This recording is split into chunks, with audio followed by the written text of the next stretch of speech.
Howdy folks, and welcome back to Sizzle Smoke. This month we're celebrating Hispanic Heritage Month, which honors the rich cultures and contributions of Hispanic Americans. Here in Texas, that influence is woven into the fabric of our culture, especially in our food. So today we're firing up the grill for a true Tex-Mex icon, sizzling beef fajitas. The secret to having fantastic fajitas starts off with having a great marinade. But before that, we got to make sure we have the right cut of meat, which is skirt steak. You could use flank steak if you wanted to, but today we're going to stick with that traditional meat and we're going to use skirt steak today. The first thing you need is a half a cup of Italian dressing. Then we need to add about another half cup of apple cider vinegar. Some soy sauce in there as well. Then we're going to give it a little bit of kick with a little bit of Worcestershire sauce. Then we'll add a little bit of brown sugar. That going in there. Then we need a little bit of lime juice. And then we want to add a little bit of garlic powder. Now we're going to give that a good little mix.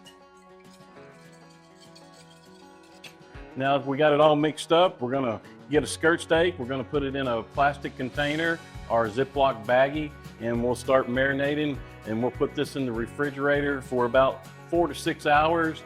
Let it marinate, absorb all that good flavor for fajitas, or you could even leave it in the refrigerator overnight if you'd like to. Okay, so let's take our skirt steak. Let's place it in our Ziploc baggie here. Now we're going to add our marinade to that bag. Without making a mess. Hey, I did a pretty good job today. All right, so let's zip up our Ziploc baggie here. And now let's take it and put it in the refrigerator, and we'll put it in there for 4 to 6 hours. Okay, it's been about 6 hours. Our fajitas have been marinating. We're ready to start grilling. The first thing we need to do is make sure our temperature is right on our grill. We need it to be about 400 degrees. And if you watched some of the videos before, you can always check it by placing your hand 4 inches above the heat source and go 1, 1,000, 2, 1,000, 3, 1,000, 4, and you have to remove it. You know you're in that 400 degree range. So where you got perfect heat, now we're ready to start grilling our fajita meat. Hear that sizzle? We are ready to go. Now remember, we're only going to flip this thing one time, so we're going to sit here and let it cook. We're going to start watching the edges brown up a little bit, and we start seeing a little bit of moisture on top, we'll know it's ready to be flipped. We've been grilling here for about 6 to 7 minutes already. The edges have browned up, so I know we're ready to flip this and get it going on the other side real quick.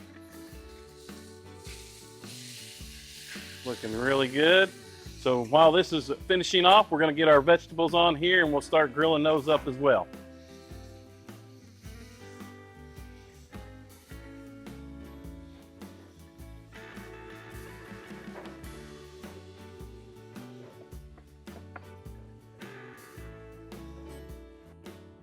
It's been about another 6 or 7 minutes since we flipped them. I'm going to go ahead and check the internal temperature.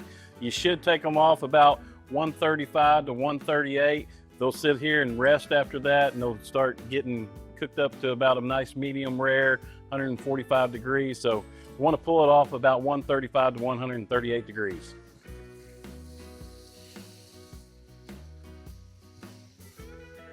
So we're right at 137. I'm going to go ahead and pull them, set them to the side, and we're going to let it rest for about 15 to 20 minutes. They'll continue to cook, hit a nice medium rare, 145 degrees. While our vegetables are finishing up, don't forget, we got to heat up those tortillas.